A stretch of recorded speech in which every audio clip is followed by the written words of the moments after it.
Idol, magandang tanghali. Ito po yung ulam ko ngayon. Ining ginataan ng kapayas at mayroong sardinas at siyempre mayroong puso. Halo-halo po ito, idol. Ito po, ulam. Sinsya na po kayo mga idol kung ito lang ulam ko. Siyempre, mahirap lamang po tayo pero masarap na po rin po ito. At siyempre, mayroon po tayong galing sa kapitbahay na papaya. At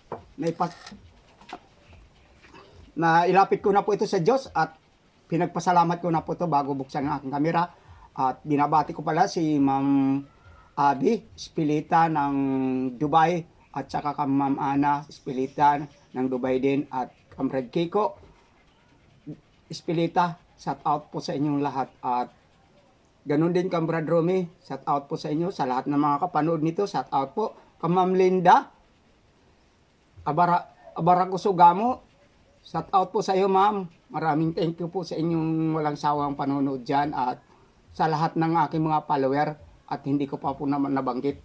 Tara po, samahan niyo po ako, Luzon, Visayas, Mindanao at ating mga OFW. Shout out po sa inyong lahat. Tara po, samahan niyo po ako. Ito na po yung ulam ko ngayon.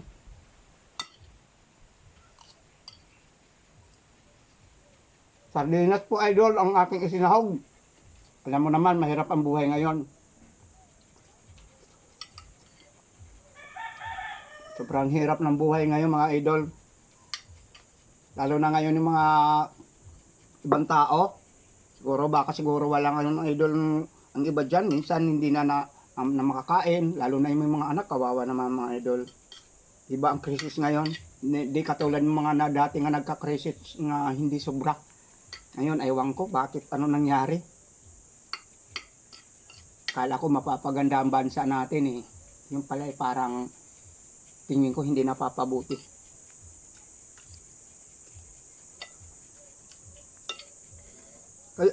May katanungan ko lang po ang mga idol.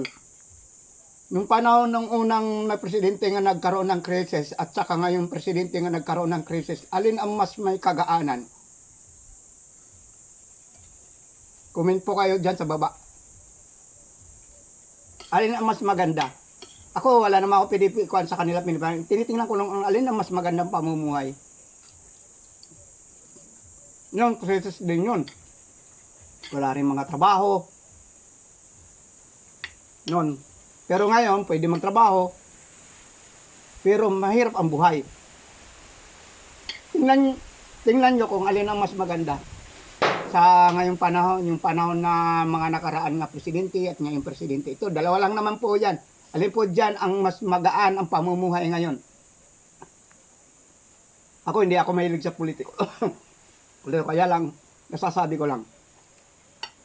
At sunod na video, doon ko po yung sasagutin, yung para sa sarili ko. Kaya comment po kayo dyan. Kain po kayo, mga idol.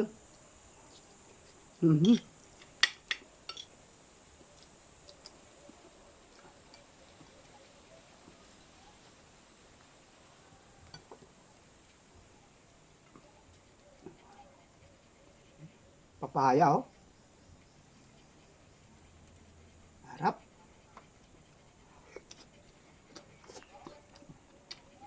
Papaya ng kapitbahay. Sa lahat mga nag-comment sa mga nakarang video ko at nanood, maraming thank you po, ano.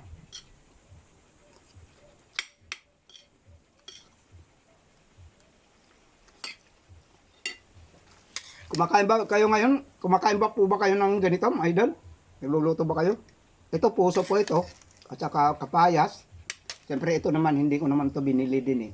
Binili ko lang dyan kasi wala akong nyug. Ay, meron naman, kaya lang hindi ako nakapagkayod. At saka sardinas. Nagluluto ba kayo ng ganito?